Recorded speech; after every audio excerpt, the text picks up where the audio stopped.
반갑습니다. 손해평가사 스토리 토지담지입니다. 오늘 시간부터는 3장 농작물 재보험 제도, 우리가 3장 한 장만 남았다 그죠? 다 했는데 농작물 재보험 제도의 내용이 전체 한 거의 60% 정도 60% 이상을 차지한다고 해도 과언이 아니죠. 내용이 우리가 예전에 배웠던 1과목의 내용들이 대부분 여기에 핵심 요약본처럼 정리되어서 들어와 있습니다. 농작물 재보험 제도 안에 일절이 제도 일반에 관한 사항들이고요. 두 번째가 농작물 재보험 가입 품목, 대상 품목에 대한 작물들에 대한 특성, 즉 이제 시설 작물을 제외하고 서술되어 있고, 세 번째가 농작물 재보험 상품 내용, 네 번째가 계약 관리로 이루어져 있습니다. 어떻게 보면 우리가 정말 생소하게 처음 보는 거는 농업재보험 가입 대상 품목의 작물별 특성이 아닐까라는 생각이 들고요. 나머지는 우리가 1차 예전 우리 개정 강의에서 1과목에서 조금씩은 다 봤던 내용들입니다.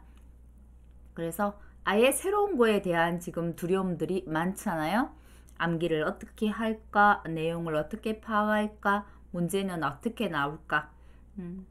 그래서 그 부분에 대한 그 부를 좀 해소를 하고 넘어가는 게 낫겠다 싶어서 작물별 특성에 대한 강의를 먼저 하고, 그리고 조금 뵐게도 작물의 특성이 먼저 나오고 어떤 작물들을 우리가 농작물 재보험에서 다루고 있는지, 그리고 그것들은 어떠한 특성을 가지고 있는지를 파악하고 난 다음에 각 상품에 대한 이제 강론, 총론으로 들어가도 될 것 같아요.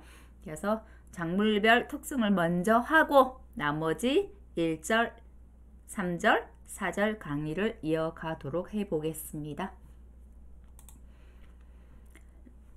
작물별 특성은 지금 시설 작물은 빠져 있고요. 그다음에 우리가 알고 있는 적과전 종합이요, 사과, 배, 단감, 떫은감, 과수, 사종 외에 종합과수도 있고, 우리가 과실손해 해가지고 우리가 오복, 감무 따로 배웠죠. 오디, 복분자, 감귤, 무화과. 그리고 생산비 보장 과수하고 그 다음에 이제 논작물 다루고 있고, 그 다음에 밭작물 안에는 수확감소 밭작물들 있고, 그 다음에 생산비 보장 밭작물, 그 다음에 특용작물로 분류되는 인삼까지를 다루고 있습니다.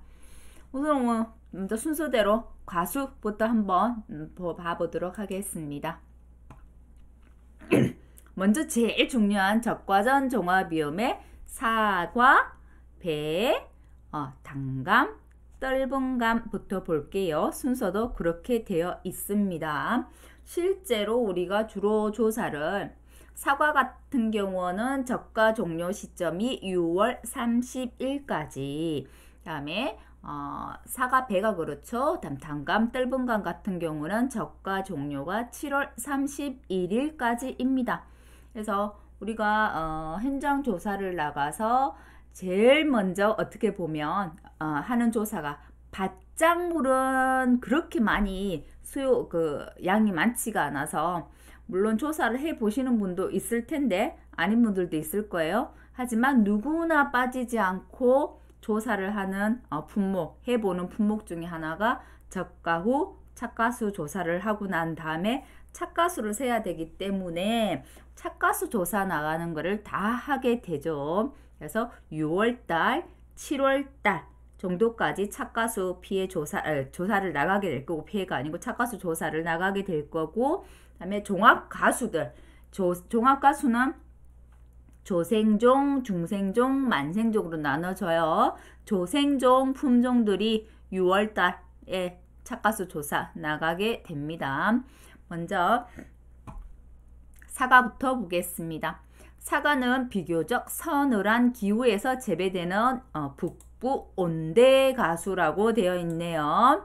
자, 예전에는 저희가 사과하면 유명한 곳이 대구였죠. 대구가 우리가 굉장히 덥기로 유명한 곳이에요. 근데 점점 우리 어떻게 됐나요? 대구가 여기 있나요? 위로 올라가고 있죠. 사과 재배 지역은 저 위에 청송으로도 올라가고 위로 쭉쭉쭉 올라가고 있어요. 네, 우리나라 기온이 점점 올라가고 있기 때문에 그래서 북부 온대 과수더라. 사과를 재배하는 적정한 온도는 몇 도냐면 성숙기 정도의 사과의 저온이죠. 적당한 온도는 실은 20에서 25도라고 해요. 사과는 20에서 25도씨 정도가 적당한데 만일에 30도씨 이상의 고온이 되더라 라고 하면 우리가 보통 낮에는 주로 뭐 어떤 작용들을 많이 하나요? 광합성 작용들을 많이 하게 되죠. 근데 고온이 되면 이 광합성 작용보다는 어떤 작용이 왕성해지냐면 호흡 작용이 더 왕성해진다고 합니다. 이거는 저희가 1차 시험 재배학에서 배운 내용들이고 우리가 재배학에도 보면 작물들 특성이 있는데 막 그거는 이것처럼 품목별로 나눠서 하는 건 아니고 큰 덩어리 별로 해서 작물별 특성을 다루고 있습니다. 30도씨 이상 고온이 되면 뭐예요? 호흡작용이 왕성해집니다. 탄수화물 생성량보다 호흡에 의한 호흡을 해야 되니까 소비량이 더 많아져서 물질의 축적이 되지 않는다. 영양분을 쌓지 못한다는 거예요. 그리고 소비량이 늘어나기 때문에 과실비대가 힘들겠죠. 과실비대가 불량해진다. 힘들고 꽃눈 형성도 나빠지더라. 그래서 아래쪽이 더우니까 많이 더워졌죠. 더 더워지니까 사과가 계속해서 주산지가 어디로 올라간다고요? 위쪽으로 올라가고 있다고요. 일조량도 굉장히 중요합니다. 일조량이 부족하다라고 한다면 수관 내부가 복잡해서 햇빛 투과가 나쁘다라고 한다면 세 가지 신초들이죠. 신장이 불량해지고 꽃눈 형성, 착과 과실 발육이 나빠집니다. 꽃눈 형성은 아무래도 날씨가 따뜻하고 빛이 일조 시간이 많으면 잘 되겠죠. 착과도 그래요. 착과 그다음에 과실 발육도 어렵습니다. 일조 시간이 부족하다는 것은 광합성 자체도 더 할 수 있는 시간이 적어진다는 거잖아요. 그래서 과실 발육이 나빠진다라고 되어 있습니다. 내건성입니다. 내건성이란 건 어떤 건가요? 가뭄에도 잘 견디는 거, 물이 좀 부족해도 잘 견디는 거를 말하는 거죠. 우리가 작물을 분류할 때 저항성에 의해서 우리가 분류를 하는 것 중에 내건성 작물이다. 그 다음에 내습성 작물이다. 또는 내염성 작물이다. 이런 것들 많이 배우죠. 자, 재배학을 잠깐 한번 보고 갈까요? 이제 이런 용어들이 자꾸 나오다 보니 한번 보고 가겠습니다. 생태적 특성에 따른 농작물 분류입니다. 저항성에 따른 분류고요. 우리가 내산성 작물이다 라고 한다면 산성에 강한 거예요. 산성에 강하다는 얘기예요. 산성 토양에 강한 작물이더라. 감자 같은 게 되겠고요. 내건성 작물이다. 방금 이야기했던 것처럼 내건성 작물이다 하면 물이 없어도 잘 견딘다는 거예요. 건조에도 잘 견딘다. 그래서 가뭄에도 강하다라는 말이 되겠죠. 그래서 지금 현재 우리 그 작물별 특성 이 기본서에 나와 있는 거 예를 가져왔어요. 포도도 내건성 작물, 복숭아도 내건성 작물에 속하고 밤, 호박이 그렇습니다. 내습성 작물입니다. 습해도 잘 견딘다. 과습이 많아도 잘 견딘다는 거죠. 자, 포도는 내건성이면서 내습성입니다. 그래서 포도가 대표적으로 지금 저희 기본서에 언급이 되어 있습니다. 다음에 밥뼈 같은 경우는 물이 많이 없어도 잘 자라죠. 대신 그렇기 때문에 우리가 논에서 키운 벼보다 찰지지 않아요. 그죠? 조직이 치밀하지 않아요. 경도가 단단하지 않아요. 그죠? 내 염성 작물입니다. 염분이 좀 많아도 잘 견뎌요 라는 거죠. 내 염성. 우리 이거 재배학에서 배운 겁니다. 사탕무, 목화 등이 그렇고 지금 현재 저희 여기에는 기본세는 나와 있지 않습니다. 내 풍성 작물이다. 바람이 불어도 잘 견뎌요. 땅으로 기어다니는 것들 있죠. 대표적으로 우리 밭작물에 고구마, 우리가 흔히 알고 있는 뭐 땅콩, 능쿨가들 있죠. 요 바닥에 붙어서 가는 것들, 이런 것들이 내풍성 작물이 되겠습니다. 그 다음에 우리가 사과 배우다 보면 경사진 땅, 모래 자갈 땅, 모래 땅 이런 말들이 나와요. 그래서 미리 한번 보고 갈게요. 우리가 토양은 구성이 액체, 고체, 기체로 이루어져 있다고 우리 재배학에서 배웠죠. 가장 많은 것을 차지하는 것은 뭐? 고체 성분이더라. 몇 퍼센트까지 암기하면 더 좋다라고 강의를 하고 있어요. 그죠? 토양의 성질에 따라서 사토, 양토, 식토로 구분합니다. 사토, 우리가 흔히 알고 있는 모래땅, 모래 성질의 땅. 양토, 중간 정도. 식토, 우리가 알고 있는 점토 성분의 땅입니다. 사토, 모래 성질의 땅이니까 아무래도 투기가 잘 되겠죠. 구멍이 송송송송 나 있잖아요. 그걸 우리가 뭐라고 합니까? 공극이라고 하죠. 공극이 큽니다. 크기 때문에 투기, 투수 다 잘 되죠. 그죠? 다 잘 됩니다. 투기, 투수가 잘 된다는 말은 보수력이 없다, 보비력이 없다 라는 말이 되겠네요. 반대로 지온 상승이 빠르더라. 양토가 우리가 일반적으로 작물 재배를 할 때 가장 유리한 토양입니다. 양토.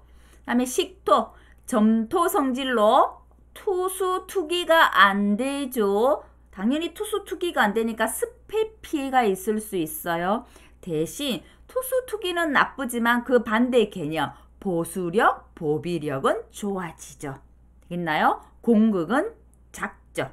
그 다음에 이것들을 섞어놓은 중간 거, 사토와 양토의 중간, 사양토라고 하죠. 보통은 과수 재배들은 대부분 이 사양토가 적당합니다. 그 다음에 식토하고 양토를 중간, 식양토. 식양토는 우리가 밭작물이나 논작물들 재배할 때 좀 적당한 토양이 식양토가 되겠습니다. 이 식토에 따라서 입자 크기, 공극, 투수성, 그 다음에 투기성, 반대로 보수력, 보비력 이런 것들 개념 조금 익혀지시죠. 좀 알고 넘어갑시다. 그래야 여기 있는 용어들이 금방 이해가 되거든요.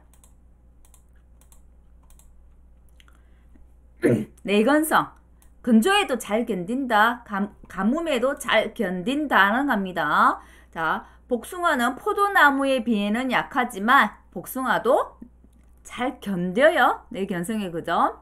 자, 포도나무에 비해서는 약합니다. 그래서 가뭄 피해 조금 유의해 주라는 얘기고요.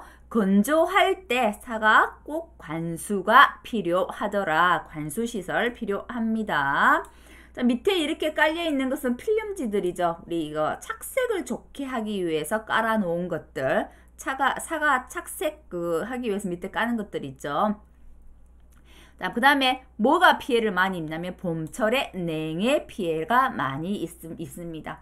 왜냐하면 꽃이 빨리 피잖아요. 꽃이 빨리 피어서 대부분 다 봄철에 오는 피해. 저희가 농업재보험 손해평가 손해보험법 농업재보험 농작물 재보험의 특성 중에 하나가 계절성이 있었어요. 우리 앞에 배울 때 봄에는 냉해 피해가 많더라. 여름 가을에는 태풍이나 강풍이나 집중호우가 많더라. 이렇게 배웠었죠. 그래서 봄철의 냉해 피해는 어떤 거를 냉해 피해가 오면 꽃이 피해를 당장 입어서 결실을 맺기가 힘들어지죠. 그래서 뭐가 줄어요? 착과 과실수. 우리가 흔히 알고 있는 착과수가 줄어듭니다. 맞죠? 착과수가 줄어들고 그 외에 이제 우박이라든지 일소, 강풍, 여름에 오는 피해들이네요. 그죠? 여름에 오는 우박, 일소, 강풍 피해들은 주로 어떤 피해가 오더라? 낙과 피해가 주요 원인이더라 라고 되어 있고, 이 기본서에는 낙과 피해가 주요 피해다 라고 하지만 강풍은 저희가 낙과 피해만 조사를 해요. 하지만 우박, 일소는 낙과 피해 조사도 하고 실제로는 착과 달려있는 것도 피해를 보잖아요. 우박 맞으면 이렇게 통 들어가서 이렇게 상처 나잖아요.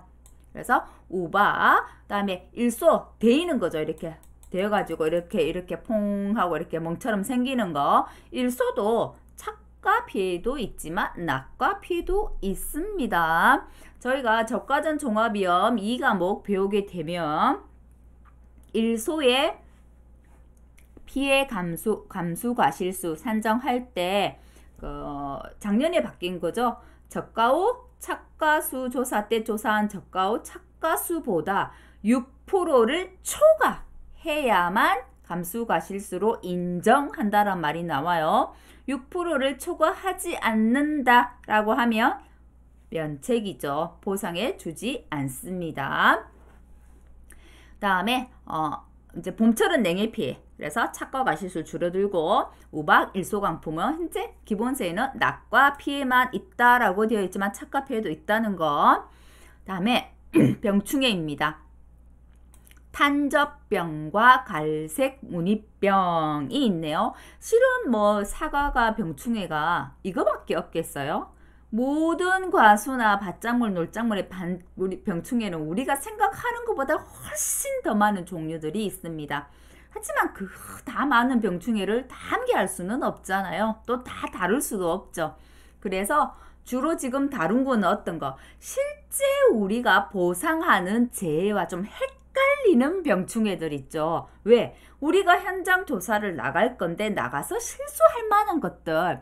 요거는 분명히 보상하는 재해가 아닌데 특징이나 양상이 아주 비슷해서 보상하는 재해로 볼 것 같은 병충해를 다루고 있어요. 이 기본서에. 그렇게 생각하시면 되고, 탄저병이 있어요. 대부분의 과수, 그리고 밭작물도 다 탄저병 다 있습니다. 사과에만 있는 게 아니고. 자, 타 들어간 듯한 병이 탄저병이죠. 자, 탄저병, 갈색 무늬병이 병충해가 있는데 이 병충해는 어떤 거하고 헷갈리냐면 우박 피해하고 굉장히 비슷하고 뭐가 갈색 무늬병이 우박 피해하고 굉장히 비슷해요. 그다음에 탄저병은 무슨 피해와 비냐면 일소 피해랑 탄저병은 굉장히 비슷해요. 그래서 탄저병하고 일소 피해를 서로 헷갈리지 마세요. 그 다음에 갈색 무늬병하고 우박 피해를 헷갈리지 마세요 해서 지금 다루고 있는 거예요. 한번 볼게요. 요즘 사과 나무 요렇게들 키우죠. 위로 키우게. 나무가 크지 않게 예전처럼. 자, 탄저병하고 일소 피해가 한번 구분해 볼게요. 일소는 폭염으로 인해서 일소가 발생하죠. 그래서 이렇게 대인 자국이 있는 거. 이렇게. 생각보다 병반이 큽니다. 그죠? 근데 탄저병은 이렇게 타들어간 증상이에요. 이렇게 대인 자국부터. 일소하고 비슷하지만 훨씬 더 병반이 크기가 작네요. 이것 두 개 헷갈리지 말라고. 가서 이거 일소 피해 왔네요. 이렇게 하지 말라는 거죠. 다음 갈색 무늬병하고 우박 피해. 우박 와서 이렇게 탕 쳤어요. 치면 처음에는 살짝 움푹 들어갔다 나중에 이렇게 색깔이 변하면서 이렇게 거무튀튀해져 갖고 과일에 상처를 남깁니다. 근데 갈색 무늬병 보세요. 비슷한 양상을 띠고 있죠. 하지만 점점 우박피에는 점점 이렇게 막 붙어 있지 않아요. 근데 갈색 무늬병은 점점이가 여러 개가 있죠. 그래서 헷갈리지 말라는 거예요. 서로 탄저병을 일소 피해가로 보지 마라. 갈색 무늬병을 우박 피해가로 보지 말라고 제시를 해놓은 거고. 그러면 탄저병은 이제 제가 참고 자료해서 지금 교환으로 올려놓은 거는 실제로 참고 자료예요. 보상하는 재해하고 헷갈릴 수 있기 때문에 실어놓은 병충해는 맞지만 그렇다고 한다면 그 병충해는 왜 어떻게 발병을 하고 어떤 특징 양상들을 지니고 그러면 그 병충해는 방지할 때 어떻게 해야 방제가 되지 정도는 가볍게 다뤄봤습니다. 보상하는 재하고 헷갈리는 재로 넣어놓은 병충해이기 때문에 적어도 그래도 여기에 있는 것 정도는 모든 병충해를 암기할 수 없지만 여기에 있는 게 몇 개 다루고 있는 것들은 그래도 특징이 있는 거니까 좀 암기하고 가자라는 의미에서 실어놓지 않았을까요? 하지만 무작배기로 그냥 내가 사과에는 탄저병, 소갈탄이라고 소는 갈색무늬병, 사과에 탄저병 이렇게 암기하면 그게 나중에 암기가 되냐면 안 돼요. 안 돼요. 그죠? 그래서 대충적인 거는 좀 알고 넘어가야 암기도 되고 기억 속에 오래 남아요. 그래서 한번 참고 자료 보고 한번 같이 다뤄보고 넘어가기로 할게요. 탄저병입니다. 탄저병은 대부분 환경 조건이 안 맞으면 다 발생합니다. 다 발생하고요. 어린 과실에서부터 성숙기까지 계속해서 발생을 해요. 주로 언제? 성숙기에 과실이 익어가는 시점에 발생을 합니다. 주로 성숙기 8일부터 해서 수확기까지 발생을 하고요. 병반이 푹 들어가요. 이렇게 저것처럼. 그리고 검은색의 작은 점들이 있죠. 작은 점들이 있고 자 이것들은 습도가 높을 때 이 점들 위에서 다몽색의 병균 포자덩이가 쌓이게 된다고 합니다. 그래서 점점 번져가요. 가요. 자 이렇게 탄저병이 왔다. 우리 고추 한번 생각해 보세요. 고추에서 탄저병 한번 오면 정말 퇴치가 힘들어요. 진짜 약을 많이 해야 돼요. 탄저병 때보다 병 때문에 정말 지긋지긋하게 아마 고추의 약을 할지도 모릅니다. 대표적으로 고추 그 병충해 중에. 그래서 탄저병이 한번 왔다 이러면 올해 탄저병이 왔잖아요. 그러면 그 세균들이 내년에 다시 또 나옵니다. 이제 병들은 대부분 그래요. 그래서 병든 가시를 아무데나 버리면 안 됩니다. 과수원에서 아무데다 버리면 안 되고 따로 모아서 처리를 해야 되고요. 그다음에 만일에 가지나 이거는 가지나 잎에 오는 병은 아니잖아요. 지금 탄저병이고는 가지나 잎에 오는 병이라고 한다면 가능하면 태우는 거 소각을 해서 처리하는 게 가장 좋습니다. 그죠? 그다음에 땅에 묻거나 수세가 강하게 비배 관리를 하면 되고 대표적으로 아주 쉽게 관리하는 거는 뭐요? 과실 봉지를 씌우는 거. 우리 과수 재배에서 봉지를 씌워서 재배하는 걸 뭐라고 하냐면 유대 재배라고 합니다. 유대 재배. 그래서 혹시나 나중에 합격을 하셔가지고 현장에 가게 되면 어이구 봉지 다 씌우셨네요. 이거보다 아이고 유대 재배하고 계시네요. 이렇게 하면 계약자가 또 한번 이렇게 한번 또 쳐다보시겠죠. 그죠? 아이고 유대 재배도 하네. 뭐 그럴 수도 있겠다 그 말입니다. 다음에 갈색 무늬병입니다. 딱 봐도 보이는 것처럼 흑갈색 반점이 형성되어 있습니다. 동글동글 원형 반점이죠. 처음에는 이 원형 반점이 1cm 정도 작았다가 점점점 원형이 되었다가 또는 부정형으로 되었다가 커집니다. 병반은. 자, 흑갈색의 소립이 많이 형성된다라고 되어 있죠. 자, 포자를 생성한다고 하네요. 포자 생성하는 것들은 잘 번져가죠. 번져갑니다. 다음에 이 갈색 무늬병은 우리 지금 현재 책에는 과수 것만 사진을 예로 들어놨어요. 요거는 지금 우리 기본서에 있는 사진이거든요. 하지만 갈색 무늬병은 과실에만 오는 게 아니고 이렇게 잎에도 같이 옵니다. 자, 잎에 갈색 무늬병 잎피해 증상 같이 보시고요. 과수에 왔을 때는 과실피에는 갈색 무늬병이 이렇게 오더라 같이 봐두시기 바랍니다. 관수나 배수를 철저하게 해야 되고 대부분의 병충해는 그렇습니다. 시비 관리를 잘 해야 되고요. 전정을 제대로 해서 수세 관리도 잘 해줘야 됩니다. 다음에 전정이 주는 효과는 아주 가지가 많은 것을 정리하면서 통풍이 잘 되게 하죠. 통풍이 잘 되는 것도 있지만 통풍이 된과 동시에 햇볕을 다 같이 잘 볼 수 있는 통광의 효과도 있더라는 겁니다. 역시나 병에 걸린 것은 낙엽을 모아 태우는 것, 소각하거나 땅속 깊이 묻어버립니다. 묻어서 월동해서 다음에 또 전염할 수 있는 그 원인, 전염원을 제거해 줘야 합니다. 다음에 배입니다. 사가 굉장히 가볍게 다루고 있죠. 실은 작물별 특성이라고 한다면 이것보다 훨씬 더 많은 내용이 들어와야 해요. 하는데 그걸 다 담기는 아마 힘들 거예요. 우리 지금 이 제병만 공부하는 게 아니잖아요. 그래서 실제로 우리가 나가서 조사하고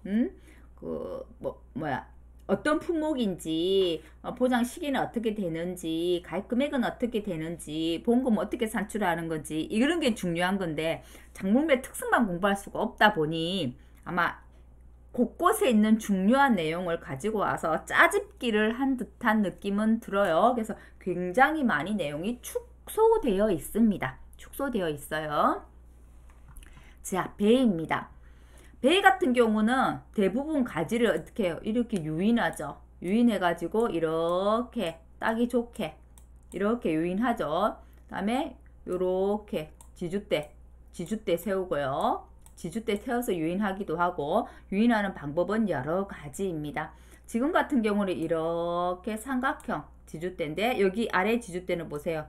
이렇게 타원형 된 지주대도, 지주대 모양도 다양합니다. 이렇게 옆으로 번지게 해가지고 배는 키워요.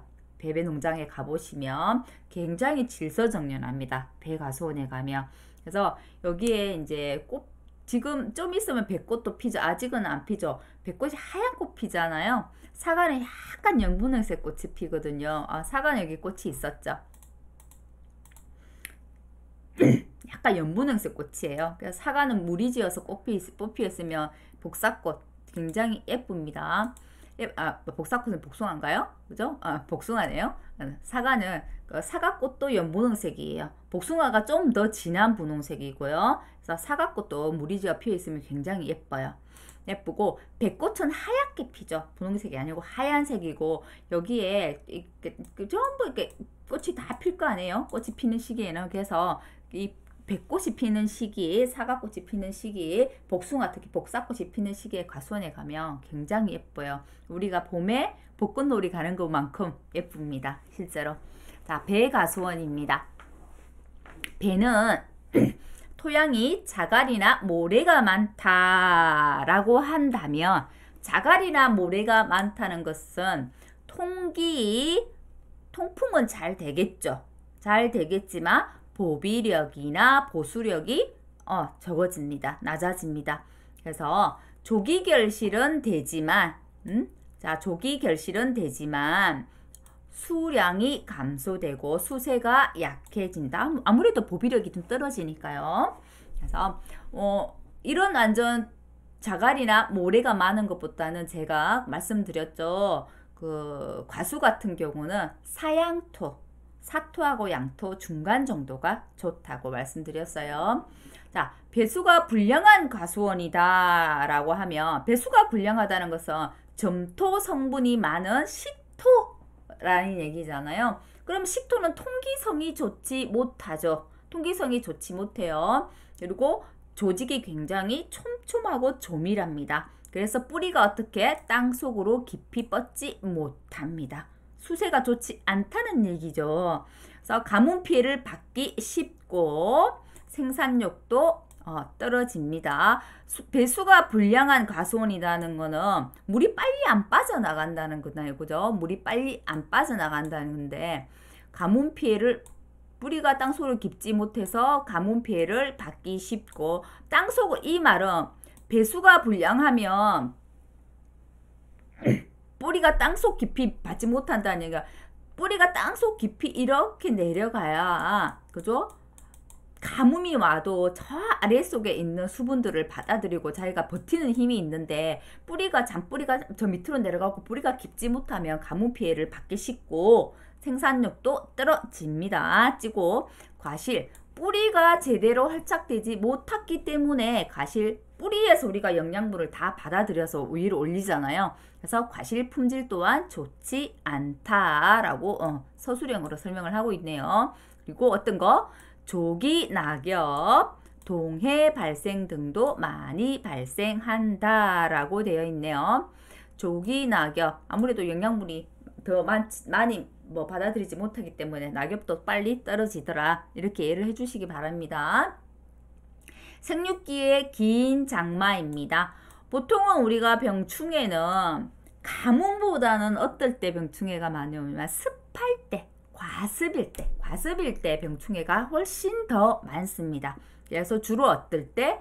장마 기간에 병충해가 많겠죠. 장마 기간에 병충해가 또 많은 이유는 과수원을 하거나 아니면 과수원은 아니고 밭작물, 논작물도 또 마찬가지예요.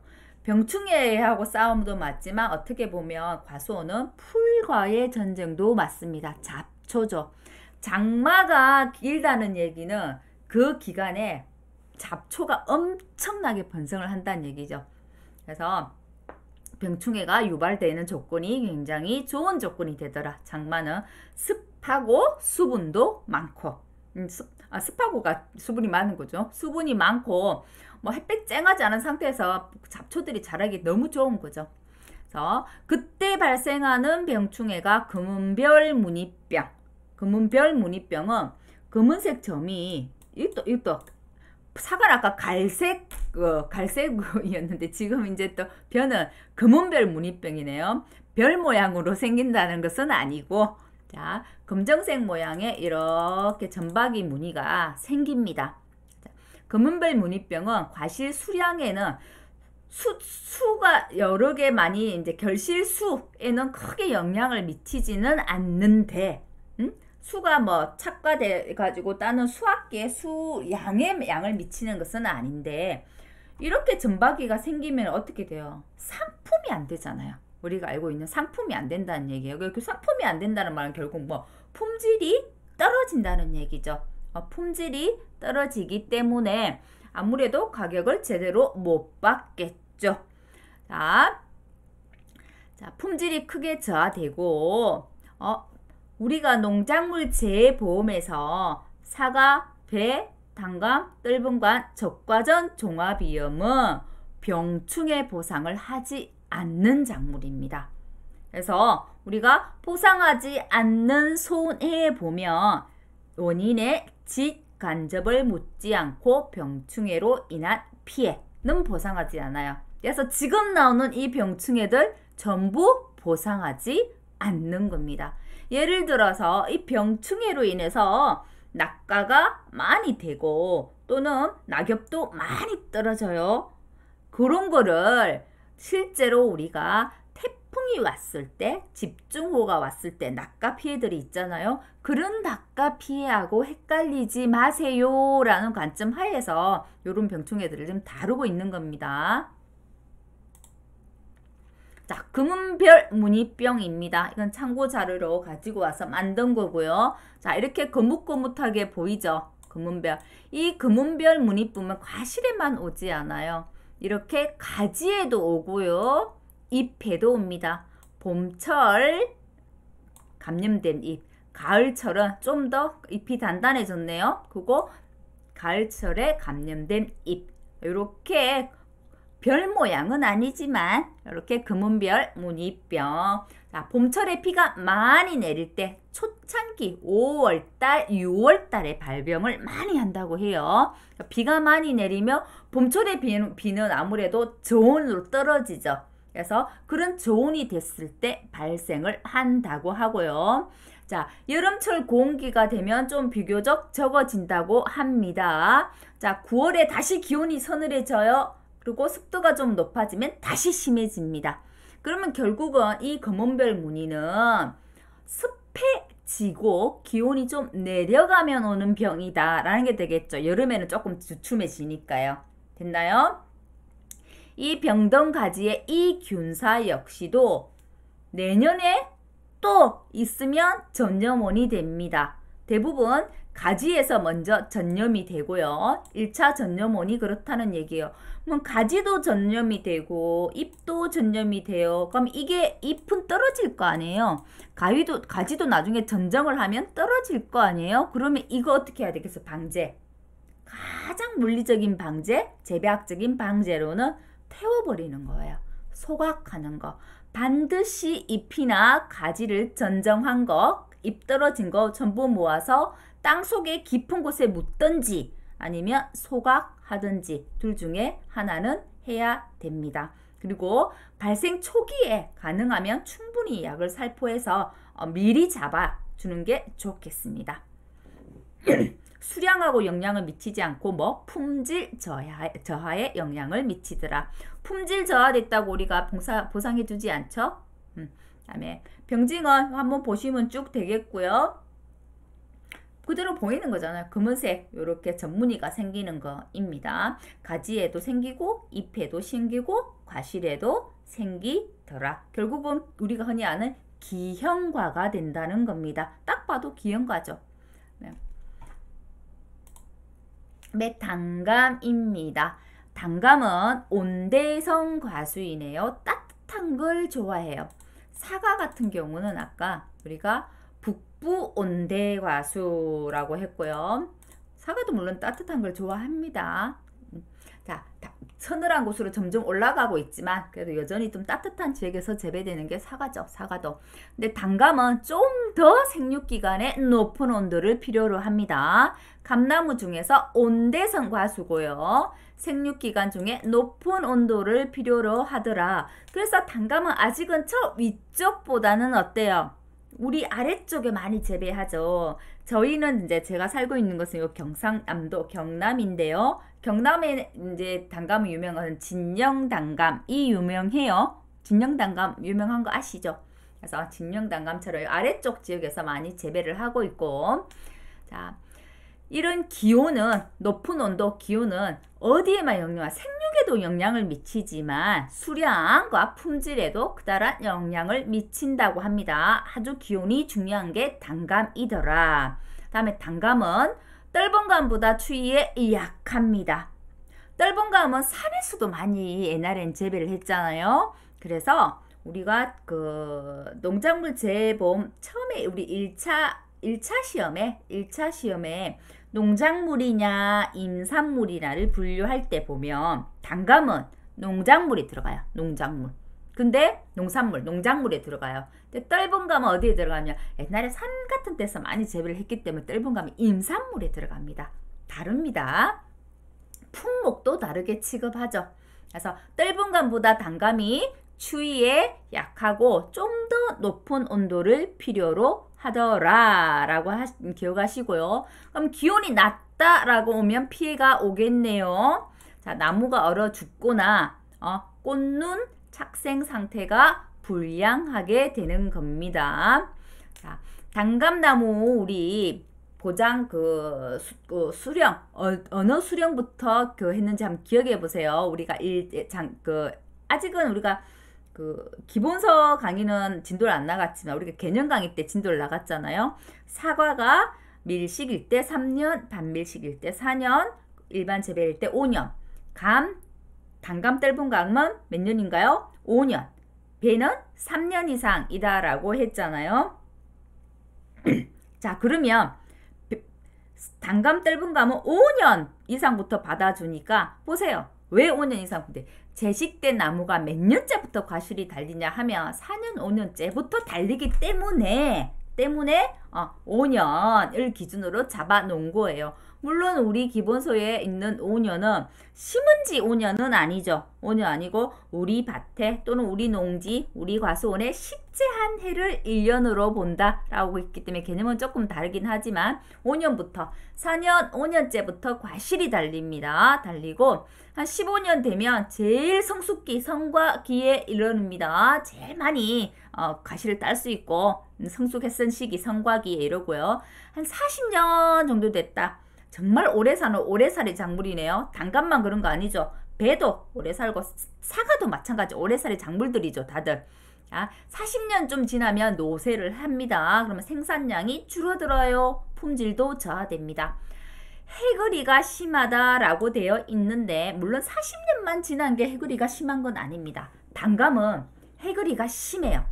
해거리가. 그래서 관리 잘못하면 옆에 한 나무는 제대로 많이 달려 있는데 저쪽 나무는 하나도 안 달려 있는 것도 막 그런 것들 있어요. 그래서 감은 해거리가 좀 심하더라 라는 거 기억을 해 두시기 바라고요. 감나무 같은 경우 배나무, 감나무 이런 건 다 대부분 다 뿌리가 밑으로 쭉 깊게 뻗어가는 심근성 작물입니다. 뿌리가 밑으로 깊게 뻗어간다는 것은 그죠? 이 주간부 뿌리가 이 주간부가 튼실하게 자란다는 거죠. 이 주간부를 튼실하게 잘 키운다는 얘기가 되고요. 이 그 뿌리가 깊게 내려가는 것도 처음부터 깊게 내려가지는 않잖아요. 우리가 유목일 때부터 뿌리가 아주 깊게 내려가지는 않잖아요. 서서히 저 아래로 깊게 내려가겠죠. 그래서 유목일 때는 가뭄 피해를 받기가 쉽더라. 아직은 유목은 뿌리가 저 아래 깊이까지 더 많이 내려가지 못했으니까. 하지만 심근성이기 때문에 뿌리가 깊게 내려가는 작물이란 말이에요. 유목 시기가 지나고 점점점 성목기에 들어가면 뿌리가 저 아래로 깊게 내려갈 거예요. 잔뿌리도 많아지고 저 콩뿌리도 있고 잔뿌리도 많아지고 그래서 성목기에 들어가면은 가뭄에 견디는 힘이 강해집니다. 이제 이게 되시죠. 신건선 작물이지만 유목일 때는 뿌리가 저 밑에까지 깊게 내려가지 못했기 때문에 유목일 때는 가뭄에 좀 약해. 하지만 신근성 작물이므로 성숙기, 성목기가 됐을 때는 가뭄에 견디는 힘이 훨씬 강하다라고 생각하시면 되겠습니다. 모래땅, 자갈이 많이 섞인 경사지, 토심이 얕고 유기물 함량이 적은 토양이 있네요. 토양 수분의 변화가 심하대요. 그래서 나무의 발육은 물론 과실비대가 불량하고 낙과가 심하고 과실이 햇볕되는 일소 현상도 발생하고요. 정부열과도 발생하고요. 정부열과는 어떤 거냐면 감이 중간에만 이렇게 똥 비어보니까 시커먼 반점이 생기면서 이렇게 생기는 거. 정부를 뒤에서 보여드릴게요. 꼭지 들리면 꼭지가 이렇게 들려버리는 거. 그다음에 조기낙엽, 일찍낙엽이 지는 거, 녹반증. 녹반증은 감이 이렇게 노랗게 익어가지 못하고 조금 그 초록색을 띠면서 검은 반점들이 있어요. 녹반점. 뒤쪽에 다시 보여드릴게요. 이런 발생 현상들이 생기더라라는 겁니다. 자, 모래땅, 자갈이 많이 섞인 경사지는 단감은 썩 맞지 않는 토양이다라는 얘기입니다. 토심이 얕고 유기물 함량이 적은 거. 어디든 유기물 함량이 좀 많은 땅이 좋기는 하죠. 토양은. 근데 조금 다르긴 하네요. 사실 단감은 일반 우리 과수원, 낮은 평지의 과수원에서도 많이 재배를 하지만 실은 우리 여기 아랫지방에서는 산에서도 많이 단감을 재배하거든요. 근데 실제로 먹어보면 평지에서 키운 단감보다 조금 경사지, 여기에서는 경사지가 안 좋다고 이야기를 하는데 그죠? 실은 경사지에서 키운 단감이 훨씬 더 맛이 있어요. 왜냐면 경사지에 있다는 것은 아무래도 기온차가 좀 더 심하다는 게 되겠죠. 낮기온, 이게 기온차가 심한 곳에서 있는 과실들이 훨씬 더 맛이 있죠. 당도가 좋고 경사지에 있다 보면 아무래도 유기물 함량이 적어지기는 합니다. 적어지기는 하고 경사지에는 비료를 준다 하더라도 우리가 보통 비료 성분, 질소 성분 이런 거 많이 줘요. 경사지는 다 흘러내려 버리죠. 보비력이 좋지 않아요. 대신에 질소를 많이 흡수를 하면 과실은 비대해지는데 도움이 되지만 경도가 약해집니다. 약해져요. 그죠? 치밀하지 못해요, 조직이. 하지만 이런 경사지에서 실은 키우면 질소 성분을 많이 흡수하지 못해서 경도가 단단해집니다. 그래서 과실은 실은 더 맛이 있어요. 맛이 있습니다. 근데 지금 우리 기본세에는 경사지에 뭐 토심이 얕고 유기물 함량이 적은 데서는 수분 변화가 심해서 발육도 별로 안 좋고 낙과도 심하고 햇볕에 닿는 일소 현상부터 그 외에 따라오는 정반들이 많다고 하니까 이렇게 기억을 해 두기로 할게요. 자, 높은 온도, 기온이 중요하기 때문에 일조량이 굉장히 중요하겠다. 단계문 그죠? 그러면 일조량이 부족할 때 어떤 게 생기느냐? 동화량이 저하된다. 동화량이 저하는 가합성을 하지 못하면 동합성장을 못한다는 얘기예요. 그래서 동화량이 저하되고 동화량이 저하되니까 저장 양분이 부족하게 됩니다. 부족하게 되어서 낙과가 되기가 쉽더라. 다음에 가지에 자람새가 불충실하고 가지 자라는 게 별로 썩 좋지 않다 이 말입니다. 자람새가 불충실하단 말은. 그다음에 꽃눈부나 발육에도 불량이 오더라. 일조가 부족하니까 햇볕의 역할이 엄청 크잖아요. 그래서 꽃눈부나 발육이 잘 안 된다. 꽃눈부나 발육이 잘 안 된다는 말은 결국은 착과에 영향을 미친다라는 얘기가 되겠네요. 주요 재해, 태풍, 강풍으로 인한 낙엽 피해가 있고요. 수확기 때 가을 동상해로 인한 피해가 있더라. 실은 왜 태풍, 강풍이 오면 낙과 피해는 없겠어요? 있겠죠. 근데 이제 단감 같은 경우, 떫은감, 떫은감은 좀 더하고, 단감은 이 낙과가 잘 안 되는 과실 중에 하나이기도 해요. 굉장히 단단하게 붙어 있어요. 나무에 단단하게 붙어 있어서 단감은 태풍 강풍이 오면 나무에 있는 과실이 떨어지는 것보다는 잎 피해가 많습니다. 잎이 많이 떨어져요. 우리가 사과나무의 잎보다 단감에 있는 잎이 훨씬 더 뻣뻣하죠. 단단해요. 그래서 잎이 잘 떨어집니다. 툭 하고. 그런데 사과나무는 한 나무에 잎이 굉장히 많이 달려 있어요. 하지만 단감은 잎 하나가 크잖아요. 그래서 많이 달려 있지 않아요. 근데 그 잎이 떨어져 버리면 이 잎이 하는 역할들도 있다는 말이에요. 잎도 광합성 작용을 해서 영양분을 어디로 보내요? 과실을 키우는데 기여를 한단 말이에요. 이 과실 하나가 크기 위해서는 잎이 몇 개가 있어야 된다. 이런 것들을 우리가 과수에서는 역과비라고 이야기를 해요. 사과는 보통 50개, 60개 정도는 있어야 된다고 해요. 55개 정도가 적당하다고 합니다. 한 과실을 키우기 위해서. 하지만 단감은 한 20개는 있어야 된대. 20개는 있어야 된대요. 근데 20개 있는데 그게 20개면 사실 몇 개 안 되는 거잖아요. 20개 있는 데서 10개 떨어진 거 하고 60개 있는 데서 10개 떨어진 거 하고 누가 더 충격을 많이 받겠어요. 당연히 단감이 더 피해를 보겠죠. 그래서 태풍, 강풍이 왔을 때 낙과 피해보다는 여기는 낙엽 피해를 중점적으로 다루고 있는 거고요.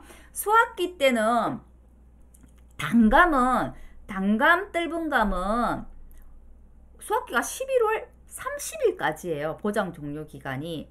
10월 초 중순까지도 딴다는 얘기예요. 그러면 우리가 10월 초 중순에 갑자기 또는 기온이 내려가 가을 동상이 오는 경우들이 있죠. 그래서 단감은 가을 동상의 피해들이 실제로 많습니다. 그래서 태풍, 방풍으로 인한 낙엽 피해, 수확기 때 가을 동상해로 인한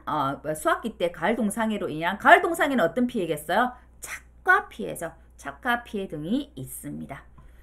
자, 단감의 일소 피해 한번 보시고요. 자, 일소 현상이 있다고 했죠. 다음에 나머지 현상들은 어떤 건지 한번 볼게요.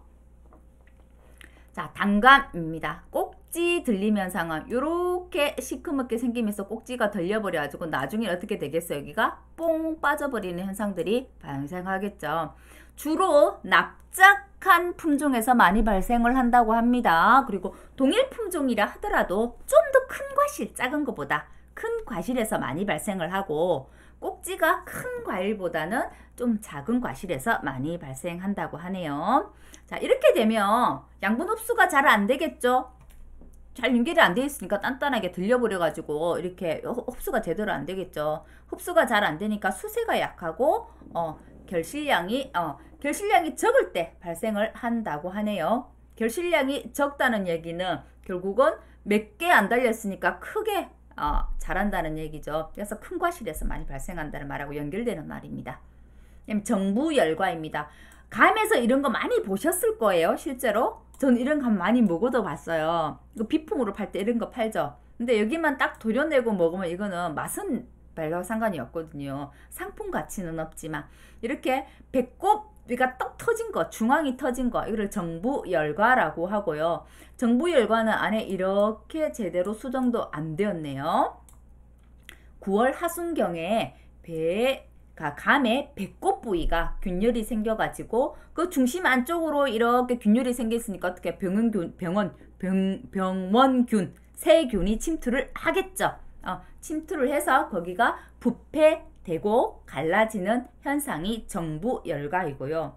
이것 역시도 과실 모계가 큰 것에 발생을 합니다. 그래서 열매 쏟기를 너무 많이 해버리면 과실이 적게 달리니까 과일이 커지죠. 너무 적게 해도 안 되지만 너무 많이 해도 안 된다는 거예요. 그래서 적당한 열매 쏟기가 굉장히 중요하더라는 겁니다. 녹반증입니다. 녹반증 이것도 단감 같은 거 먹을 때 한 번씩 보셨을 거예요. 그죠? 엽록소가 분해되지 않아. 9월 중순경, 10월, 9월 중순에 한창 과일 익어가는 시기예요. 단감 같은 경우는 과피 일부분에 엽록소가 분해되지 않아가지고 약간 이렇게 pom펑pom펑 들어가면서 그 부위가 무늬가 생깁니다. 녹색 점무늬가 생기는 거예요. 과육 자체에는 이상이 없는데 이렇게 검게 변해 있으면 우리가 상품 가치가 떨어지죠. 떨어지기 때문에 상품성을 잃게 됩니다. 잃게 되고 이 녹반증의 직접적인 원인은 칼슘 함량이 적고 망간의 함량이 많아서 그렇다고 합니다. 그래서 주로 어떤 토양, 산도가 낮은 토양에서 많이 발생을 한다고 해요. 그러면 산도를 높여주는 개선책을 써야 되겠죠. 우리가 산도가 낮다라고 하면 개선책 중에 하나가 우리가 재배학에서 배웠을 겁니다. 석회를 뿌린다라고 이야기를 하죠. 그래서 석회 12 시용하는 거, 그다음에 칼슘제 따로 이렇게 아래쪽에 넣어주는 거, 이런 것들이 될 거예요. 그래서 토양 산도를 개선해 주는 것들이 대비책이 되겠습니다. 그리고 이런 것들은 녹반증이 왔다라고 하면 장기 저장이 잘 안 된대요. 그래서 저장성 자체도 떨어집니다. 빨리 먹어야 되겠죠. 떫은감입니다. 사과, 배, 단감, 떫은감이 적과전 종합위험 과수 4종이라고 말씀드렸어요. 자, 과수 4종, 떫은감. 떫은감은 단감에 비해서는 추위에 강하다고 합니다. 단감이 더 따뜻한 걸 좋아하는 거예요. 떫은감보다. 떫은감은 산에서 자라니까 추위에 좀 더 강하다라고 기억을 하시면 되겠고요. 자, 단감, 떫은감은 다른 과수에 비해서는 낙과가 잘 안 된다고 했습니다. 하지만 어떤 게 영향을 입는다고요? 잎이 영향을 입는다고요. 그래서 엽과 비가 낮은 작물이더라. 사과는 한 과실을 키우기 위해서 엽이 가장 적당한 엽이 한 55개. 감귤 있죠. 귤은 한 100개는 있어야 된다고 해요. 근데 감 같은 경우는 15개에서 한 20개, 25개, 20개 정도만 있으면 된다고 합니다. 엽값이라는 것은 낙엽, 잎과 과실의 비율이에요. 한 과실을 키우기 위해서 잎이 몇 개가 필요할까? 이 말인 겁니다. 그래서 감은 엽값이가 낮기 때문에 이 잎이 떨어짐으로써 오는 영향이 있더라. 그래서 우리가 이 과목 때 보험금 계산할 때, 현장조사 나갔을 때, 피해율 계산할 때 무슨 피해 조사를 하면 낙엽률 조사를 해주는 거예요. 왜? 잎의 피해가 있으면 과실의 피해가 있기 때문에 단감, 떫은감에 한해서 그래서 지금 이렇게 작물의 특성을 미리 보고 가는 거예요.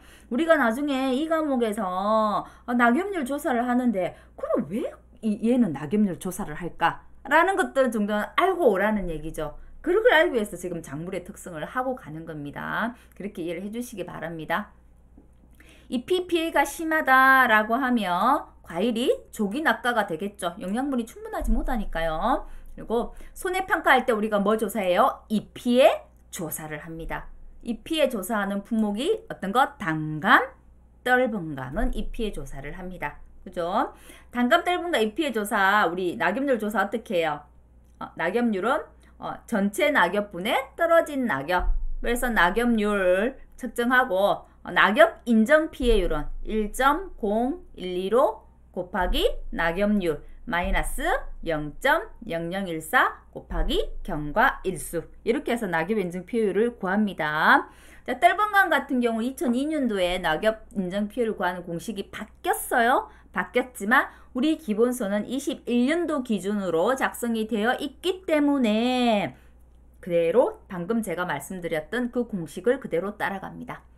자, 감 재배지에 흔히 발병하는 병이 어떤 거? 우리가 낙엽이 됐을 때 오는 피해가 중요하다라고 했기 때문에 어떤 병을 다루고 있어요? 둥근 무늬 낙엽병을 다루고 있는 겁니다. 떫은강. 둥근 무늬 낙엽병 그러면 어떨까? 피해를 입은 나무들은 붉은색 점 같은 막 점들이 생기면서 색상이 변합니다. 낙엽이. 그래서 낙엽이 떨어지죠.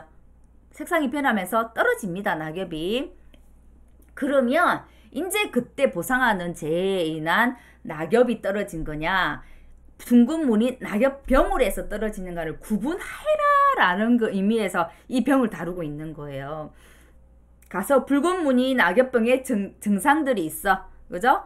특징들이 있어요. 그러면 가서 이거 태풍으로 떨어진 곳도 있는데 둥근 무늬 낙엽병 부상하지 않는 손해인데 병도 왔나봐요 라고 말을 할 수 있어야 된다는 거죠. 그래서 발병 후에 잎이 많이 급성으로 떨어지는 경우들이 있기 때문에 실제 태풍이나 강풍에 의해서 낙엽 피해가 온 거하고 구분할 줄 알아야 된다라는 말을 하고 있는 겁니다. 둥근 무늬 낙엽병입니다. 자, 이런 거 많이 보셨죠? 실은 감나무에서. 저는 많이 봤거든요. 이런 거. 이게 둥근 무늬 낙엽병이었어요. 초기에는 보세요. 좀 더 초록색의 검정색 무늬들이 많아요. 검정색 무늬들이 많은데, 후기로 갑니다. 우리 감나무도 그 단풍 지는 거 아시죠? 감나무도 단풍 집니다. 자, 단풍이 져요. 단풍이 지고 색상이 그대로 검정색 남아있네요. 그리고 이런 급하게 성장했을 때, 급성장했을 때의 모습들이 요러하다는 거 한번 봐두시기 바랍니다. 이런 증상들 저는 많이 봤는데 한 번이라도 보셨으면 한번 기억을 떠올려 보세요. 자, 이런 둥근 무늬 낙엽이 왔을 때, 낙엽병이 왔을 때는 잎이 빨리 떨어집니다. 잎이 빨리 떨어지고 과실이 낙과되기도 하고 과실이 물러지는 연화가 되기도 합니다. 그리고 낙과가 되지 않더라도 낙엽이 제대로 영양분을 광합성 작용을 해서 영양분을 과실에 주지 못하기 때문에 과실 비대가 불량하죠. 그리고 당도가 떨어지게 되는 겁니다. 그래서 처음에는 잎이 붉게 변하기 전에는 낙엽이 어떻게 급하게 떨어지는 급성 피해도 있더라. 이때 태풍이나 강풍에 의해서 떨어지는 낙엽 피해하고 구분할 줄 알아야 된다라고 이야기하는 거예요. 낙엽이 떨어지기도 하지만 과실이 홍시가 되기도 한다고 합니다.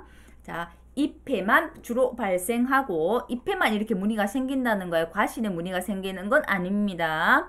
자, 9월 이후에 병반이 나타나더라. 병반부 안쪽에 젓갈색, 안에 젓갈색 보이나요? 주위는 처음에는 검은색 띠가 잎에만 발생하고 그러니까 검은색 띠가 나타나다가 점점 저 검은색 띠 옆에 또 초록색 보이나요? 자, 초록색 띠로 변하더라.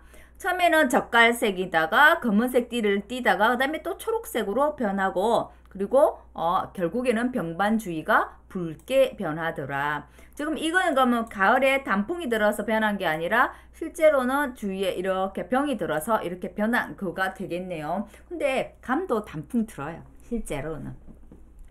자, 5월달, 6월달 비가 많이 올 경우에 발생한다고 합니다. 대부분의 병충해는 비를 동반했을 때 많이 발생한다. 장마기간 습할 때 많이 발생한다라고 말씀드렸어요. 자, 기온이 20도 이하로 떨어지는 9월 중순 이후에는 균활성이 빨라지고요. 자, 장복기간은 여름철 온도가 서늘할 경우에는 더 짧아집니다. 짧아지고 병증이 빨리 나올 수 있습니다. 그래서 만일에 조금이라도 이런 병증이 보인다고 한다면 그때 주기적으로 약제 방제를 해야 되고요. 제가 이제 알기로는 실은 뭐 단감 떫은감만 해당되는 건 아니에요. 과수는 약을 실제로 다 많이 해요. 약을 많이 합니다. 그 중에 정말 감이 떫은감보다 단감이, 우리가 먹는 단감이 약을 사실 많이 합니다. 많이 해요. 그렇게 안 하면 다 떨어져 버린다 하더라고요. 떫은감은 특히 더 심하고. 그래서 약을 실제로 많이 합니다. 물론 수학기 때 닷은 안 하기 때문에 또 그런 걱정까지는 안 하셔도 되지만, 정말 이 병충해하고의 싸움에서 승리를 해야만 좋은 상품을 얻을 수 있는 것 같습니다.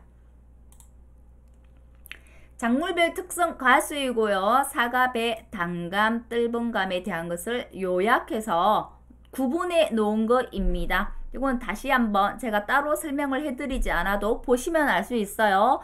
재배 적지가 어디고, 기온에 따라서 어떻게 되고, 일조량에 따라서 어떤 영향이 있고, 습도에 얼마만큼 견디고, 그 다음에 토양 조건이 어떨 때가 좋은지, 안 좋을 때 어떤 현상이 나타나는지, 그 발생재해가 어떤 것이 있고, 그 발생재해로 오는 병충해들은 어떤 병충해를 동반하는지, 그리고 각각 품목별로 특이한 사항들은 어떤 것이 있는지, 앞에 했던 거 다 정리해 놓은 거예요. 그래서 교재 그대로 제가 PDF 올려드리니까 다운받아서 요거는 보시면서 정리를 하시면 되겠습니다.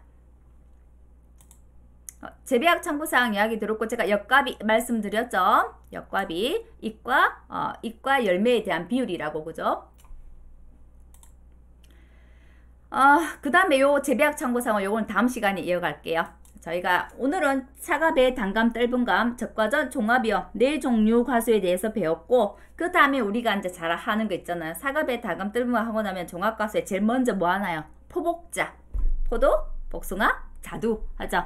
그래서 다음 시간은 포도, 복숭아, 자두 강의 이어서 하도록 하겠고요.